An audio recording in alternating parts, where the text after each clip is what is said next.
everybody. Welcome to another edition of For Owners by Owners. I'm your host, William Fairbanks, and I have with me, as always, electricity partner, CEO, and co-founder of Shop Controller, Mike. Mike, how you doing this morning? Fantastic. Another beautiful day in the neighborhood. Thanks, William. Another beautiful day in the neighborhood, and we have another star-studded lineup, man. Today joining us is Bernard and Michelle Tansey, owners of the Euro Clinic out in the Bay Area. Bernard, Michelle, how you guys doing? We're doing good. Outstanding. Thanks for having us. Thank you so much for joining us, man. We are honored and privileged to have you on the episode today.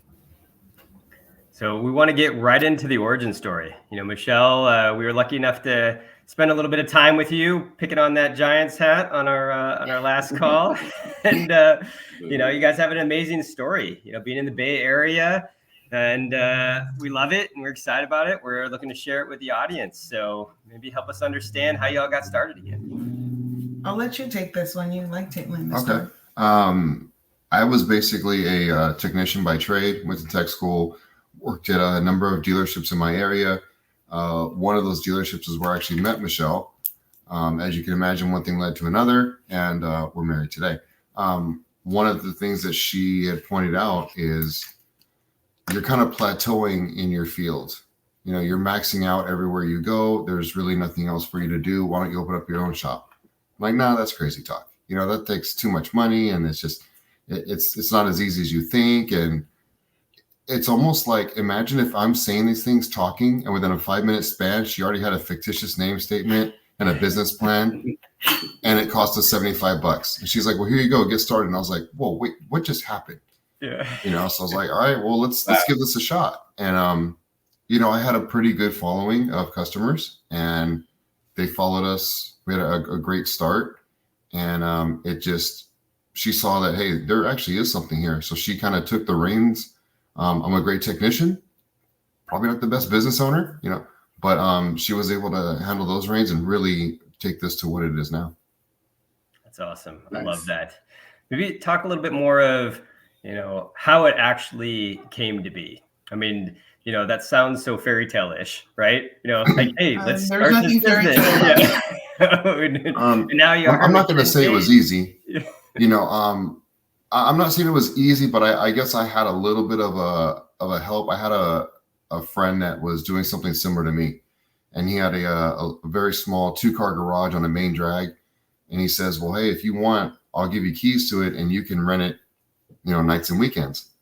I'm like, okay, perfect. So I can still have my day job that had that secure paycheck. And then I was working nights and weekends out of this small shop, which was great for about a year. But then we started getting each other's way. We were actually getting busier, which was a good problem. Whoa. Don't be so modest. You got to be honest. Well, at that point. So he was doing more out of the lift we were renting than this shop owner was doing out of the first location. The other 3 he had. So then we had to break the lease there and move into a larger 4-bay. And then that got to the point where I was like, okay, this is doing really good. And I should probably start thinking about the courage to actually walk away from the dealership that I had been at for so long. And then I would strive. I had to be number one in everything. I went through every competition that the dealer group had and everything, and I wanted to be the top of the chain and everything. So to walk away from that was actually hard.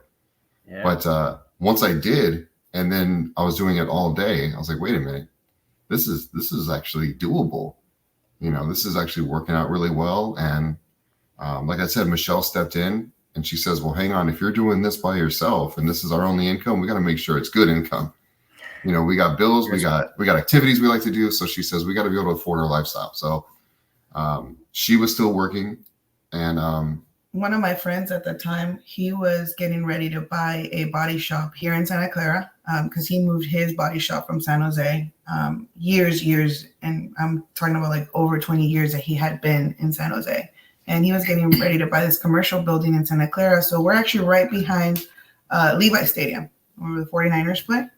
Yeah. And he bought this huge warehouse that he was like, hey, I know you were saying that UMB are getting ready to like look to rent like your own space. How about you come and help me out with my mortgage, And I was like, hey, that sounds pretty cool. He's all like, well, you'll feed hours into my shop and I'll feed hours into yours. Kind of like a more of a partnership for customers that wanted like either custom painting or body work and vice versa. Or we might be doing a service, they want to paint their calipers. And you know, we so had that helps. similar like customer base and similar like way of running the culture in the shop. So we were And now, like, mind you, I'm still by myself. We're about 3 years in at this point, and so I still didn't know what it was like to have employees. I didn't know what it was like with everything that comes along with that. Yeah. Right. and have So go ahead. I was just gonna say, I've been calling on shops, automotive shops for like the last 20, 25 years. And I know when it comes to like the independent automotive repair shop, there's kind of this divide between them and the dealers, right? Like, they look differently at each other. I don't particularly, from the outside world of never owning a shop, just calling on them, don't see a whole lot of difference. So my big question for you guys is, you both came from a dealership and decided to go open up your own independent shop. What lessons, what things that were good from the dealership did you bring to your own independent shop and incorporate that to be more successful? I think for us was more, since we worked there for so long, hate to speak ill of past employers, but there's certain things that I think in the industry ethically is not okay. So I think one of the biggest strives for me was when we decided to do that and market ourselves, not just as an independent shop, but as dealer alternative, was like, hey, you're going to bring all the knowledge. The goal is, we didn't have any money. I want you to kind of focus and coaches, seeing whoever you're going to hire, right? Make little replicas of you. Because that was huge in the dealership for him. It was like they only gave them specific training, specific school, and I'll let him get into a little bit of that. For us too, is giving customers that dealership quality service at a more cost-effective price. Now, I'm in the Bay Area, so it's like, I don't think there's any such thing as cost-effective. But you're talking about a difference of me being $300 an hour and Porsche is $450. Yeah. Right. So it's a big, big difference. So a lot of that focus was that, me and B sitting down and saying, what is the difference that we're going to bring? How are we going to brand ourselves to be able to continue that consistently? Yeah, and I think that definitely touches on some of the negative, but the positive stuff is everyone feels that the dealership is the elite. It's the best of the best. It's the highest level. This is the factory. You know what I mean? So you're getting factory trained technicians. You're getting the best diagnostic equipment, the best factory tools, and everything that they go alongside with the repair from key to key is the floor mats, seat covers, steering wheel covers, cleanliness, detailing the car afterwards. There's a lot of great things that come with it as well that you don't see in the aftermarket world typically. So we never like to refer to ourselves as a mom and pop or an independent repair facility. We're a dealership alternative, so that also changes the mindset of the potential customers that we're going after. Is if you have a very new Audi RS5, you're not going to want to take it to your typical mom and pop, because unfortunately, most people think they don't know what they're doing. It's dirty. It's great for maybe just an oil change, but are they even using good fluids? It could be a number of different things. So for us to carry that title would not be beneficial for us. So my business partner here came up with, it's a dealership alternative. We're going to do things the right way, the best way, with the best products. We're going to have the best staff, which is also a little different from the dealer world, because sometimes they can be a little brass. They teach customers as you're just a number, so we have that personality with them. So we take the best of it, and we also leave out the worst, and we bring our own touch to it. So I think it's been working really good. I think one of the biggest key points was it's going to be quality versus quantity, right? And then building that reputation, because the goal for us isn't to have a specific car count, right? Like, numbers work that way. That's how you kind of forecast, but it's not like we want 300 cars this month and this is what we're going to push so we can get the numbers. It's like every car that comes in is an opportunity for you guys to create an experience so this customer comes back. That's where the money is, right? It's them coming back for all their needs. And we specialize in Euro, but we pride ourselves that we serve as their household. So I don't, the kids might Right. drive an Acura, the wife might drive a Lexus, and the husband has his fun Porsche, and he might drive an Audi. So it's like, we want to make sure that once they come through the door that we service their whole household. And with that is building that team, the team around us to be able to do that. Yeah. No, I think We're only as good as our people, right? Yeah. Yeah. I think you did a great job of creating your positioning for your brand, right? Your brand identity, and, exactly who you're going after and what are kind of your unique selling position, for those individuals. So I think that's really cool. But I also want to go back to Bernard, and when you were talking about leaving the dealership and that mindset of starting your own shop, and maybe take us through that a little bit. A lot of our listeners are in that tipping point of like, hey, do I leave my full-time job? At what point in time does it maybe make sense financially? How much business did you have? Like, how did you know that it was okay to like go jump in the deep end? And well, that's the other thing too, is that shop. Yeah, I didn't just jump cold turkey and open up a shop roll-up door and look outside and say, hey, am I going to work today? Yeah. So my start was a little bit different, where I was able to keep my day job and start my little side business. Okay. Well, that little side business turned into, hey, this is getting busier and busier. And I mean, if you looked at like a timeline, you could probably see how much money I was making the dealer per day. And then on the side, and you're watching this thing kind of start to catch up to itself. Otherwise, it would have been very difficult for me to just walk away, knowing I had a family to support. And I'm sure many others that are thinking about this, if they're like, hey, I'd really like to open up a shop. That's great. Everyone wants to do that. But if you don't have the customers that are there, and it's very expensive to invest in marketing right off the bat to try and get these customers ready for when you open up. That cuts into your capital just getting started. Yeah. So it's very difficult. Once we actually did open up that door the first time, I was talking with a friend of mine that's in business, and he says, don't worry about it. If you build it, they will come. I'm like, yeah, that's easy for you to say. Yeah, right? But I'm like, yeah, that's easier said than done. Yeah. But the fact that we had a decent amount that was already there, we were using like the Yelp channel at first. We were getting some good word of mouth through there. Just in the area, everyone's looking for somebody that's really good to work on these vehicles that we service. So that spread pretty fast. And it got to the point where, we could only stay about a year at each location because we were outgrowing it until we got that larger body shop location that we split. And that was massive. I'm going from like 1,200, 1,800 square foot areas. And then we got this one that was like 4,500. Yeah. And I'm going inside of it. It's an empty warehouse. And I'm just looking around. I'm like, I'm never going to fill this. This is insane. Yeah. And now you fast forward 90 days later, and I'm like, man, we need a bigger space.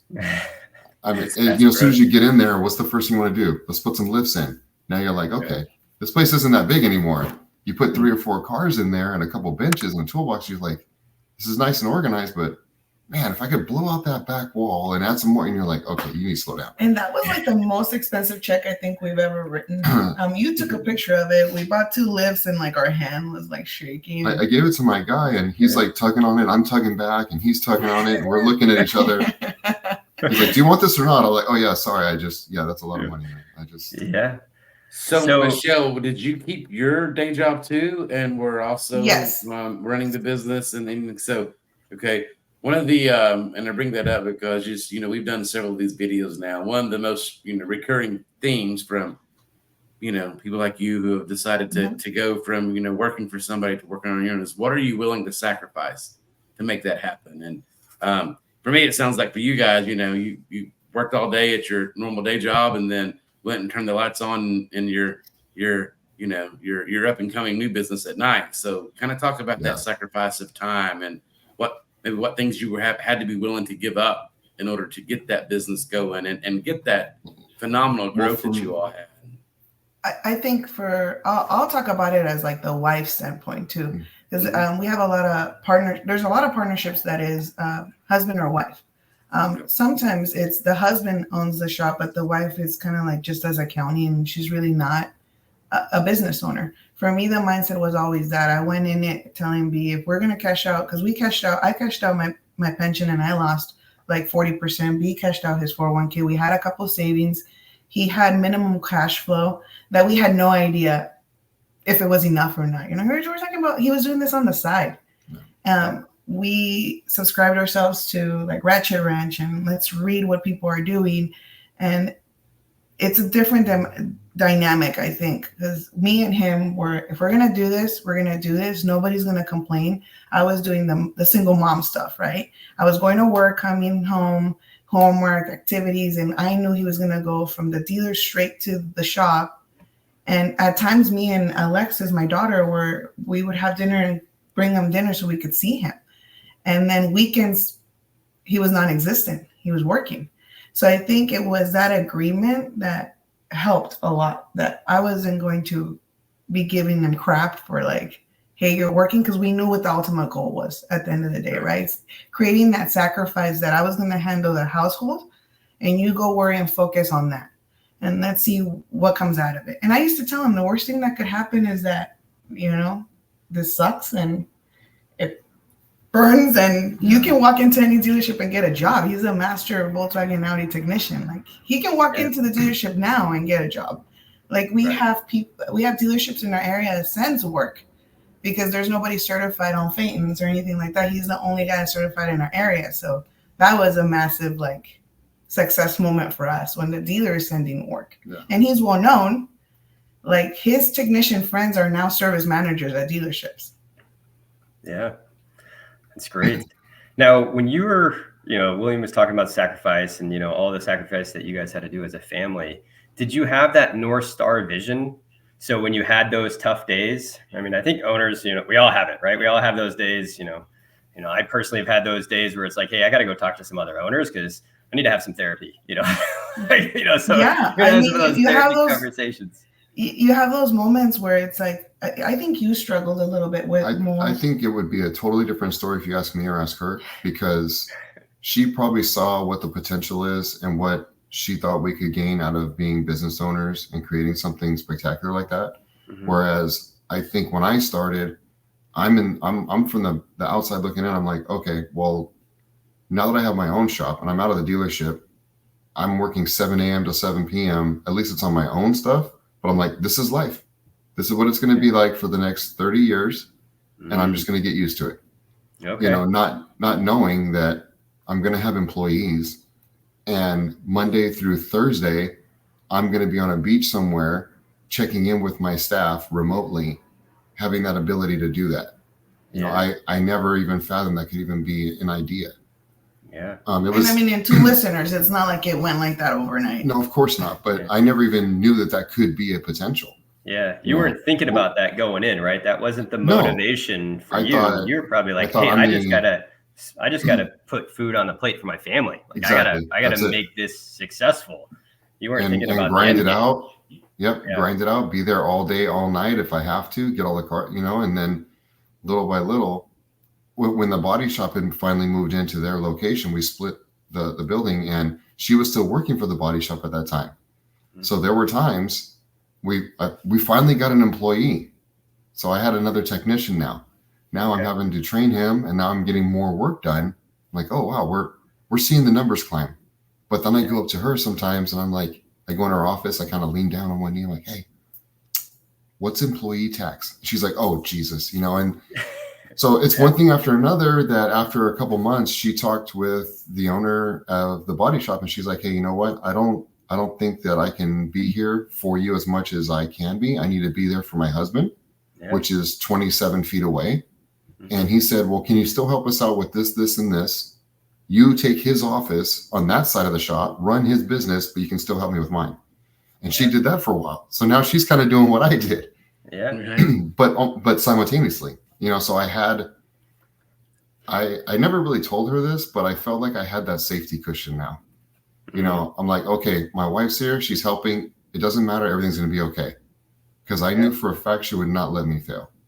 Yeah. But when I was doing it by myself was one of the scariest things I've ever done, knowing that I have a family that's depending on me. Yeah. But once she was there, then it was totally different. It made me feel so much better. Yeah. Talk about hiring that first employee. When was the moment that you said, okay, enough is enough? We got to get. I didn't want to. I got to have somebody help me out. I didn't even want the guy. He was actually a customer. Him and his brother were customers, and he was he was a young punk kid, and he kept saying like, "Oh, can I work here?" And this, I'm like, "No, that's not what we do. I'm the tech, you're the customer, and that's it, you know." And right. And I was like, "No, you know, I'm not really ready." And he was on me, man. Like every couple of months, he would just stop by and look at some of the cool cars over there. Come on, man, let me get a shot. I'm like, "Well, you need experience first." And this kid, I'll give him this much. He had some drive. He actually went to the dealer as like a lube tech, and he was there for about 6 months. And then he comes back and he's like, "Hey, man, I've been working at Volkswagen lube tech. I got an idea. I know how to rack cars. I know how to do this and that." And I'm like, no. I just, and then Michelle's in the background. She's like, "Give him a shot." She's like, "He's hungry. He can help you out with the small stuff." And we tried it, and he was with us for 5 years, and he actually became our shop foreman for a little bit. He was not a little bit. So from the moment we hired him, this is probably like 2017, he was with me for 5 years. He was getting ready to complete his 5-year anniversary with me. Currently, right now, he actually works for a competitor. But I think if I could explain it correctly, we went from different stages in our business. If I could have a picture and do a timeline and call it humble beginnings, I totally will, right? Sole proprietor to getting incorporated, knowing like now we're business owners running in the automotive industry versus technician turned shop owner. Because that's like huge in our industry, right? Technicians start shop owners, and then they want to run the shop thinking this is how long it takes for me to fix this car. And it's just that mentality. Nothing. You have to be able to paint that vision to be able to form goal brackets. Took me a little longer than what I wanted, but I think that we're finally quite there to the point that sometimes certain stages of being a shop owner, the business is scaling to where your leadership ability isn't there, or your experience, or being the best technician in our area is no longer what matters, right? Because then you can only do so much. It limits you on what you can do. He can only answer the phone, order parts. He was everything: porter, detailer, technician. I'm like, if we're doing, I think you were doing pretty good. I think if I want to throw a number out there, I think he was doing closer to like 30 grand by himself. Okay. Where we were like, if you can do 30 grand out of one lift, now with the experience we know, you probably weren't doing enough to like move over. In Euro world, it's like 45K to 50K per lift, but that's because he was stopping to answer phones, order parts, greet the customer, all this other stuff. I also wasn't charging right. You know, that's true. Hey, cheaper's better. Let's get people in the door. I hate that word. Yeah. Yeah. You can get a 5-star review, and if they call you cheap, it's like, oh. Oh, yeah, not cheap. We're less expensive, more affordable. Yeah, cost effective. Alternative. What about so if you got to go back, we talked to a lot of coaches. We've had Rick White on here, and some other prominent coaches, and they talk about that first technician that you should hire usually isn't somebody that's more of an apprentice, somebody that you have to train to take on some lighter work effort. It's almost like, hey, go get somebody like Bernard, right? Go get a rock star that can go in and jump right in. Well, but I think it worked out really well for you guys. But would you give somebody the coaching to say, hey, like this worked for us, but maybe not the best step to start with? I think curious my advice. My advice would be let me rephrase that. So, for example, it's thinking cost-wise. A lot of shop owners, our biggest concern is always cost, right? How much is this going to cost me? Somebody like him that's $70 an hour, and you just opened up your shop and you're going to bring somebody on, you're like, I have to be able to keep them busy. If you don't know how to run the numbers to be able to figure out if you can afford him versus what you're charging, then you're like $70 an hour. I can't afford this guy. So you're going to focus on I think we were really blessed at that time that B had the personality, the stamina to like pour into this kid, and then also push out the work, right? But now Hell no. We just expanded and we're like, we want all A players, right? Yeah. Because now we know what it means. People shouldn't cost you money. And if they're going to be a 6-figure technician employee, it's not like you're going to pay him 6 figures a day he walks through the door. So what's the worst case scenario? You hire this guy, he's making you money. That's the mindset. If people can take anything from me that I would do different is that.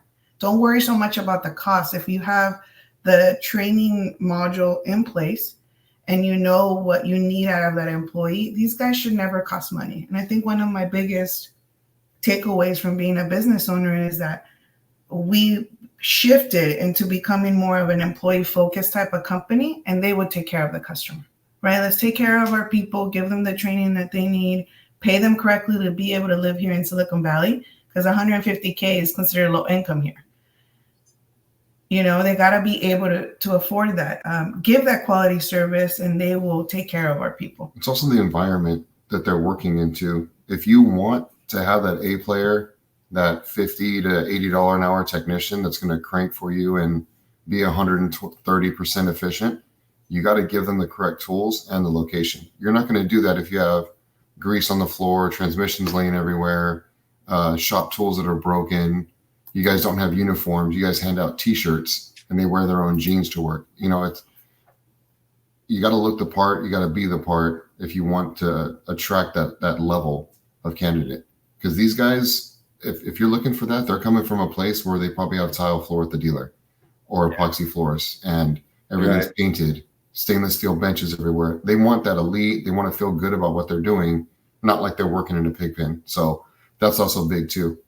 And I'm not telling people to look around at their shop by any means, but there's times where we'll walk through the shop and I'm going to brag and say our shop is beautiful, but it gets stale when you see it every day. And we look in there, we're like, hey, let's move some stuff around. Hey, let's clean that up over there.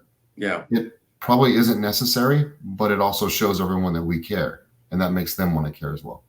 Correct. It's all about that culture, right? And then, you know, if I just in the many of years that I've been, you know, in the business realm, not necessarily owning my own business, I've just seen happy employees can really, really, really make happy customers, and vice versa, right? Unhappy employees can also cause customers to be really unhappy. Michelle, you brought up something interesting. And it's kind of a passion of mine. You talked about how, you know, a lot of shop owners, you know, the quote is, how much is that going to cost me? Mm-hmm. Right. And again, been calling on shops for a long time. And yes, it is a constant conversation of how much it's going to cost, especially with new shop owners.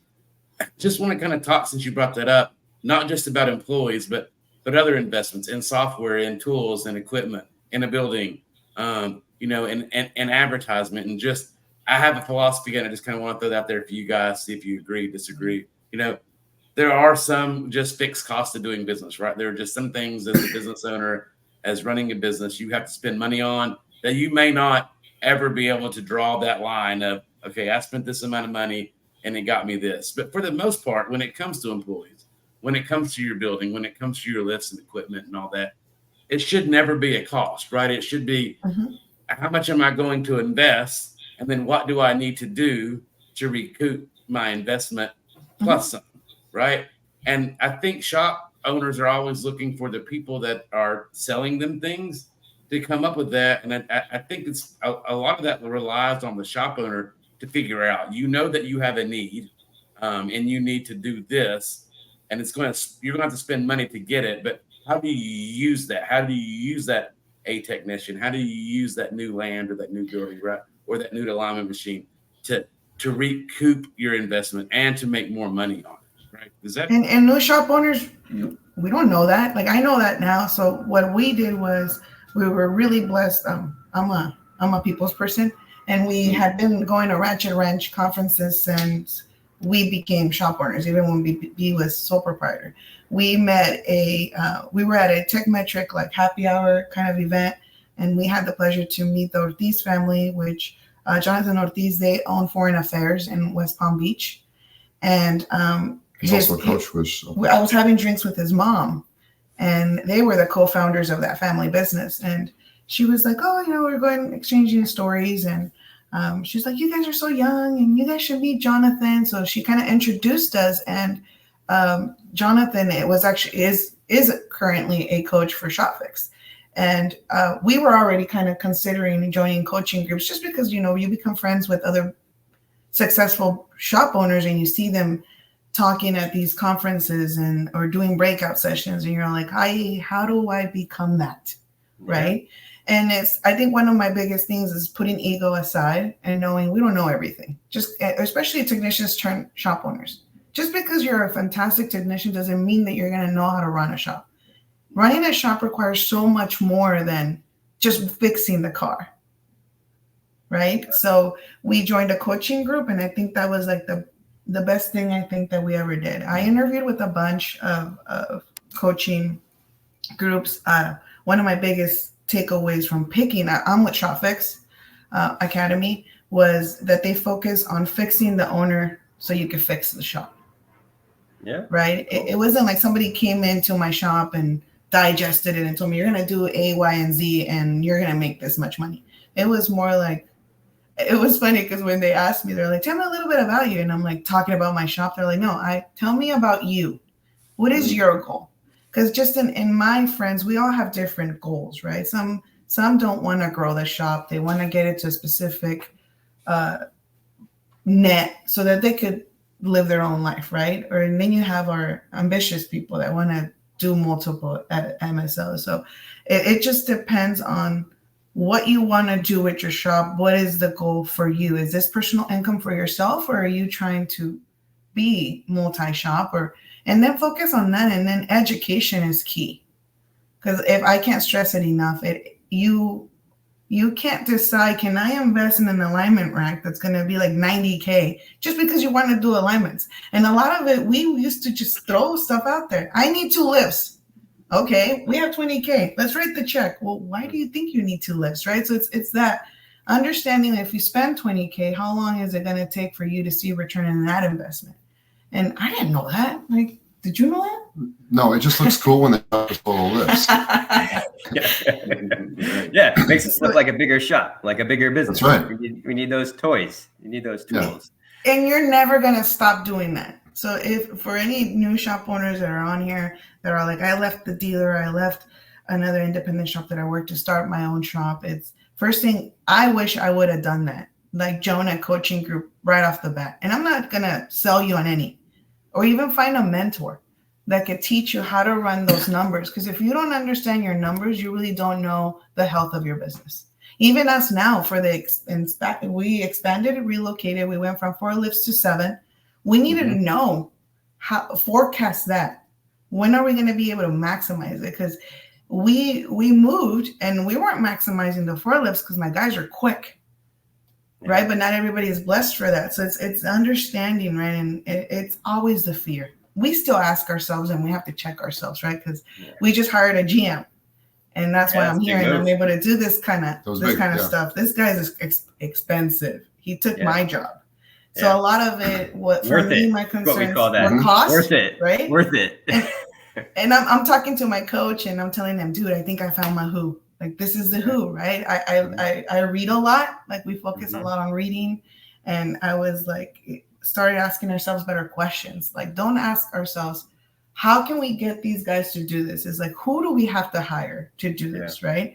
And it's always cost. I was like, okay, this guy's going to cost us like 15 to 20 grand. Like, that's expensive. And my first thing, my coach is Mike DeFato. He tells me, it's not like you're going to pay the guy 20 grand the day he walks through the door. He also has to earn this. And remember, if they're managing this place, it's all on performance. His job is to make sure that your team can perform so that you can afford him. And I'm like, why is he making all kinds of sense, Yeah. The who's, not the hows. That's a big deal, right? Yeah. You don't have to figure out how to do everything on your own. I think a lot of business owners in the beginning, it's like, hey, how am I going to figure out marketing? How am I going to figure out hiring? How am I going to figure out my numbers? And I think that's all on them. And these, the coaches, there's tons of them out there, the great ones. Those can be your who's, and you can utilize those and other individuals. I was blessed to be coached by, I don't know if you guys know Dave Marker. He owns Simply Euro, and they partnered up with Ryan Blair, and a lot of it was European specialty, like shop owners that have been successful.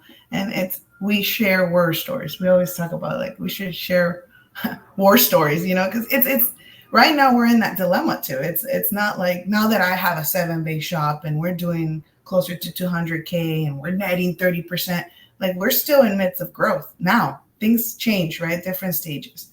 Like even after 10 years, we sat here where we're like, damn, I think the shop is with the relocation, seeing all the potential, having the proper staff. We have 10 employees, and for us to say, hey, I think it's scaling again, that it's outside our leadership ability. We can get there. It's going to take time, but do we really want to sacrifice the potential of waiting till I get there and you get there and we do the training to be able to hold people accountable and all these new things that have come up? Or do we bring in our who?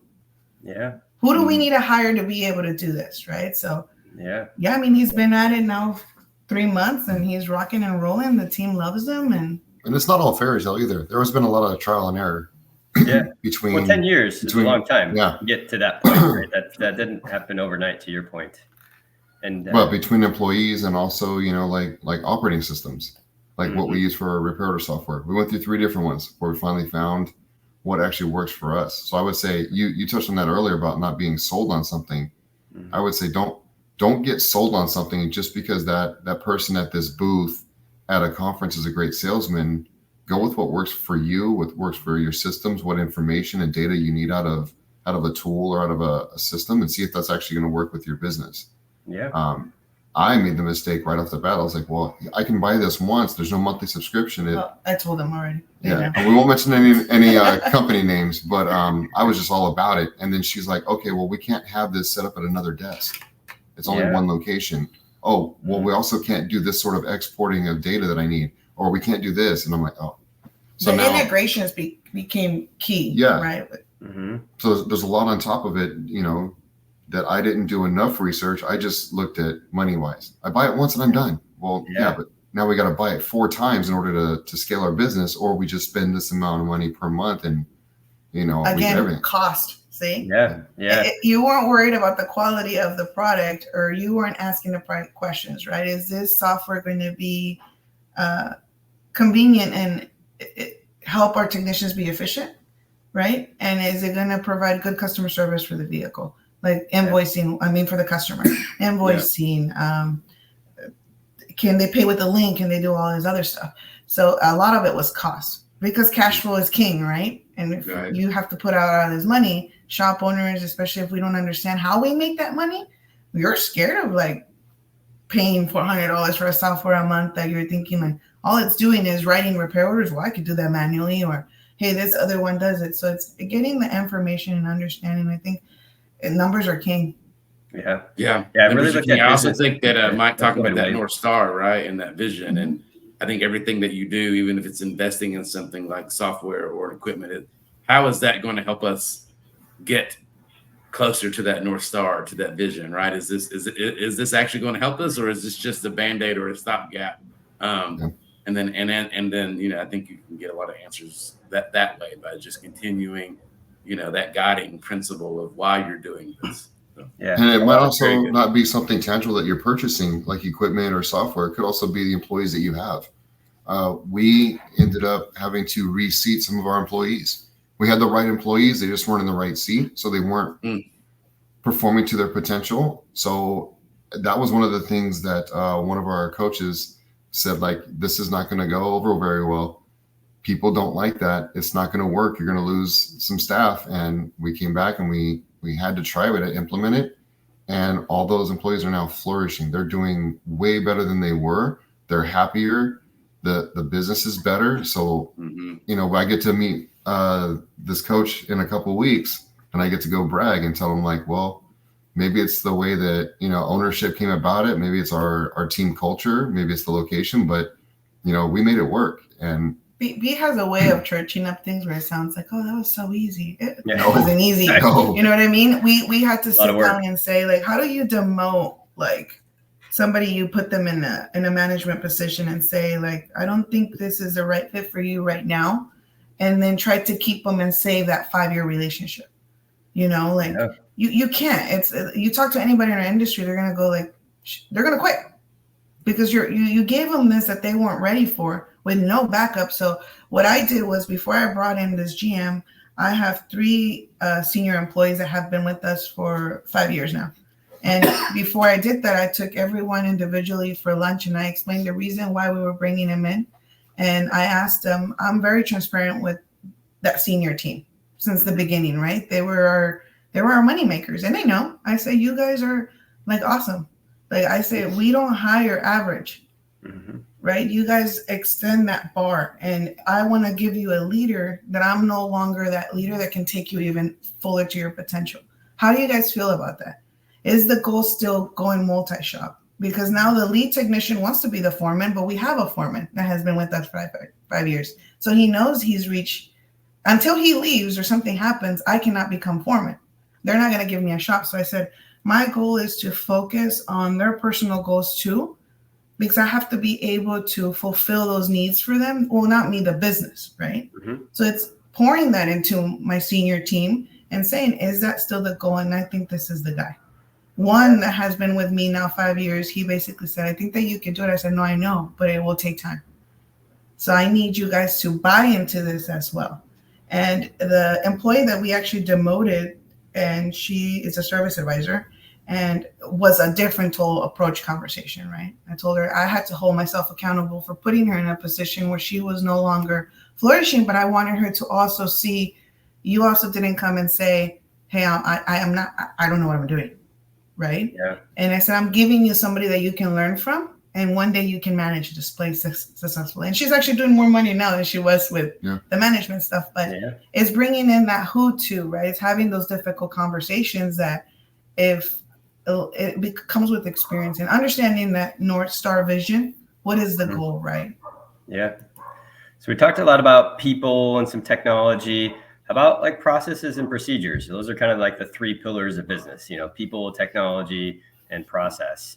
How much time have you invested into that? Like, when did it become necessary for you to start documenting how you were going to run the business? Did you do that like at the beginning, or was it once you hired that first technician? When did you really kind of pour into the processes and the procedures? I think it was after we had our second technician and we had a receptionist up front, where we actually had different dynamics going. There was actually different aspects of the building. Now we actually had a front of the house and a back of the house, and there had to be some way of good communication, and also again, key to key, how the customer drops off, the interaction, what happens in the shop. So there's a lot of different process and procedures for different steps of the game. Just how we greet the customer, how we follow up with them. And now the process and procedure, just when the car's in the shop, is totally different. How we inspect the vehicle, how we diagnose. And once we started getting more employees, it couldn't just be Bernard's boot camp in the shop. Someone go ask B what's next, Yeah. Or my process and procedure was, somebody makes a mistake and the tiger gets out of the cage. I just throw a wrench and scream at him, don't do that again, and I get back to work, And so my techs that were with me from the beginning, they were like, I don't like the new Bernard. He's too soft. He's too nice to the guys. He's like, we need that old guy back. And I'm like, no, I can't do that anymore. It's different time, different era. So now we're got to be a little bit more professional. And with that comes more professional steps and policies, procedures. And we actually leaned on our lead technician to create a procedure that as soon as you get the car to when you turn it back into the advisor, each individual step, and it's baby stepped. It's very remedial. Anyone, a 9-year-old can understand it. You bring the car in, you rack it up, you check the wipers, you open the door, make sure the lights are on. It's every single little thing. And then how you document your notes. They have to be able to be held up in court. Someone has to be able to look through this, and that's very, very important to us as well. And again, that's another thing that's been trial and error. We've probably gone through. We just went through all the SOPs. We just went through all the SOPs. So we relocated in December, and we only moved like a mile down. And you didn't realize. I was like, what the hell is happening? Everybody forgot how to work. But, we just consider we're going to take this, what we made here in this shop, and we're going to move it over here. But now technicians have to walk different steps in a different direction to go get parts. The bathroom's over here now, not over here. They have to pull in the car this way. The porters need to park a different way. And don't mind me. It's not like we just threw them in there. We're prepping the team. We did a little like soft launch. Like, this is what we're gonna do. This is where stuff goes. But I think for ownership or whoever you have in the position of management, it's like once something is in place and that system is there, that's fantastic. But who is checking that it's being followed, right? It's holding the team accountable and training your team to hold themselves accountable. Or that it's still working over a period of time. What might have worked good in 2017 may not work good in 2023. There's been a lot that's happened within that time. Major things like COVID. We had to go through and implement new process and procedures just for COVID compliance. We switched softwares. Yeah, during just COVID? because we had to have some sort of remote for the customer to log into to see their repair order, to approve it, to pay for a link, so that we could deliver the car with sanitized gloves, wiping everything down, wiping the keys down with bleach, and then handing it in a box and then handing it to the customer. So there was no actual physical interaction or transfer of anything. So, I mean, you never know what small or major catastrophic event may arise that you have to completely change all your process and procedures. Yeah. Yeah, for sure. I want to go back to, where you're talking about letting the tiger out of the box, the early stages, because, when you're building the business, you sometimes change into that dictator mode. And I want some folks to realize is like, hey, you've evolved now, Bernard, to, being a leader, but I don't think it's necessarily a bad thing in that early stage to be the dictator. Now, maybe there's some things that you do differently, but I'm curious on your perspective of, what you needed to be at that time versus what you need to be at this time. And, I think how have you grown through that? Yeah, I think it's just what I knew. Growing up in the dealership world in the late 90s, early 2000s was a very different world. I don't really want to even touch on some of the stuff that was happening there, but that's how I was treated. That's how I came up in that game. So it was by a bunch of roughnecks. Or you had to earn your badges. You got to earn that. You know what I mean? It's not like I'm just going to be like, oh, here, let me help you. No, like you need to do it. You need to show me you can do it. And if you fail, you're going to get screamed at and stuff thrown. And I'm going to show you how to do it the right way and don't do it again. So it was kind of funny. But I mean, the guys that got molded under that, they're so good right now. And I noticed that as to bring in somebody new. Yeah. And we're like, hey, how's it going? So this is what we're going to do. This is our process. This is our procedure. And then they're like, they're just shaking their head in the corner. Like, that's not what you did for us. But you realize also you also can't talk that way to everybody. Again, the world is changing from when I was a kid coming up through that to what it is now. Things are a lot different. And so people like to be respected. These newer generation like to feel like they're part of something, that they're part of the bigger picture, not just, someone in the corner turning hours. So a lot of things has to change. And like I said, my staff now, they're like, you're so soft. But I think it's also how you deliver that message, how you want them to be. And we want to see everyone succeed, but how can you help them get there? And you don't have to be a bully about it. It's funny though, because the lead technician that does the training for the technicians, you can see he has a little roughness in him too, like from being taught by B. I see it. And I love it. That we have to go. I just laugh because we're not part of day to day like that kind of stuff anymore. But I walk by and I'm like, oh, look at that guy. He has a Fuchi face. And I walk up and I go like, hey, what's up? What's going on? He's all like, man, I don't know. I think sometimes maybe they need to be talked a little bit rough now. It's like we've told him like 4 times, And I go, hey, yeah, calm down. Not everybody's like you, right? And not everybody was at that stage where they were hungry. Again, we built the business to be able to scale with rookies. We were rookies. The technicians were rookies. Everything they learned, they were taught. And I think that's one of the biggest stressful things for the senior team with the new people coming in is that they're like, they expect all of this. You do now. So they have the experience you have now. That's why it comes with expectations. Right? Yeah. You came in as a rookie, you had 0 expectations. You just happen to be here. You're like, somebody's pouring into me. He's teaching me all this stuff. And what is the goal? And they're here still because they know we want to go multi-shop and they know there's going to be an end for them there. There's growth, right? Like my lead technician went from, I think we started paying him like under $20. This was like 5 years ago because he was like an apprentice. had no tools. Came from an oil change. Came now, location. he's like our fastest guy. He flags about like 60 hours a week. Okay, this guy's making bank. And like I this is where I told B, like, you built that. So like take pride in that, right? And now he's training the new people coming in to be high performers. Right. So I think it's all like a chain of like, how would you? Yeah, it's. And that was the biggest thing they were worried about. Hey, now you're bringing in somebody in. What happens to culture? Right. Right. That's the biggest thing is. But I think once you get the trust of your employees, they know that whatever you do is going to be beneficial for the group, for the future. And they know that if we're going to bring in our general manager, they know that we've already done our part by kind of shaking him down. Is this guy really going to fit? I mean, you might be great at numbers. You might be great with money. You might be great with customers. But if you don't fit, if you don't have that chemistry and that bond with everyone else as a whole, it's not going to work no matter how hard you try, because someone's not going to want to work for you, or someone's not going to want to work next to you, whatever it may be. And I'm sure everyone's worked somewhere where there's always that one bad apple. And because of that, you hate going into work on Monday. You know, you're like, Fred's in the corner. I got to work next to him, you know?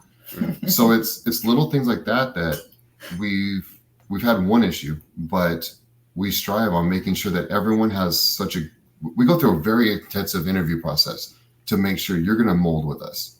Yeah. We weed that out right off the bat. Character for us is more important than skill at the time of interview, right? Because you can always teach that skill. Now, I'm not saying it's not important. I'm just saying for us, bringing in somebody into the team that we have built, I don't care if you're an A player, right? Like you're the best of the best in my area.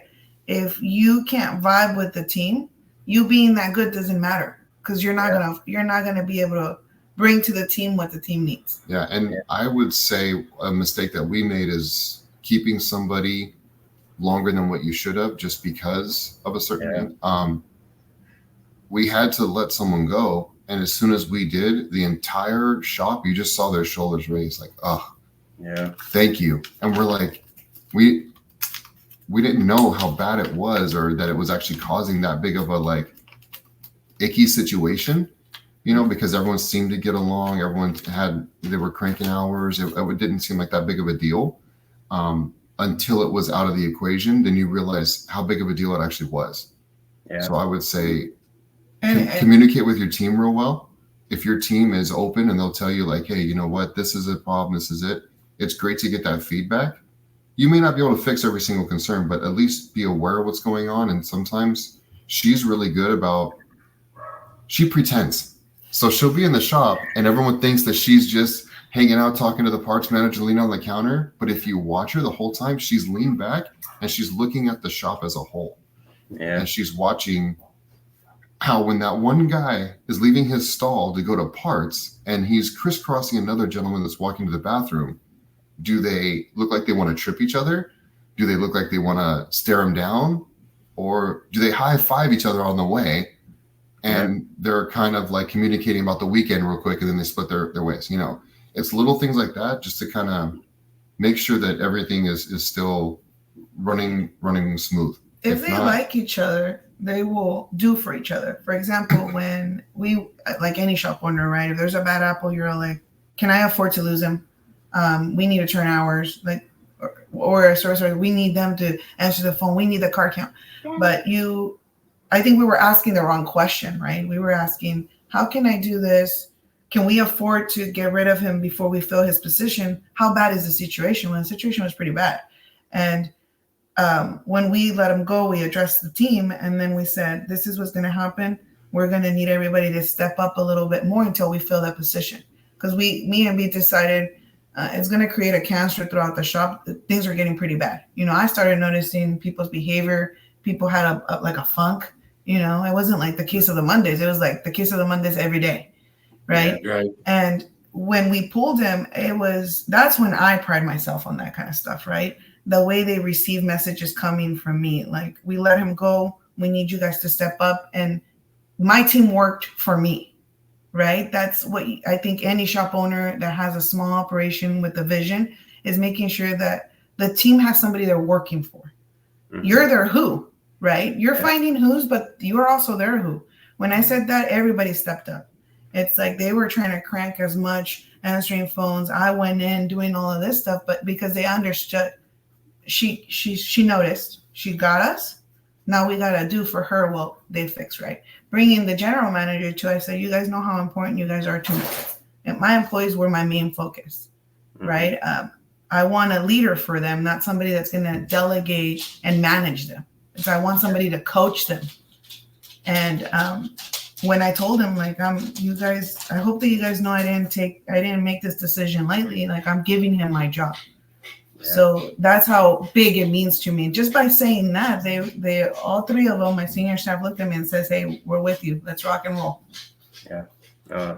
Hard decision. I've actually had other shop owners that I've talked to, and they see it exactly opposite, and they don't understand why they're having issues.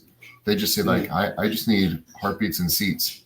You know, I don't care. I've seen people cranking, and I'm like, I get that. You know, you need people to do X, Y, and Z, but if they're creating such a havoc and chaos, you know, you're not maximizing your potential, and everyone's only at, like, you know, 50, 60%. Yeah. So, you know, clean house. You know, bring in people that are performers that also have a great attitude, that are team based, and then really watch what you can do. Yeah. You know? No, I love that. No, great explanation. Absolutely. Hey, last question from me. You guys have been amazing. William and I are building something special here at Shop Controller, and we really focus on the customer and being a customer-centric software platform.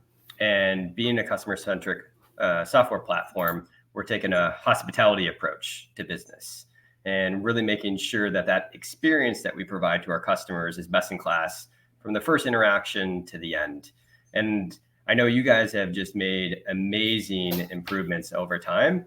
Maybe just end with, you know, what does that hospitality approach look like in your shop now? And what are you looking to do to make it even better in the future? You want me to go? I think what we're built for, I'll talk customer and employee, right? I think what we want to build to be more attractive to now the ideal customer that we're targeting is that we offer, like, hey, thank you for the opportunity to service you, right?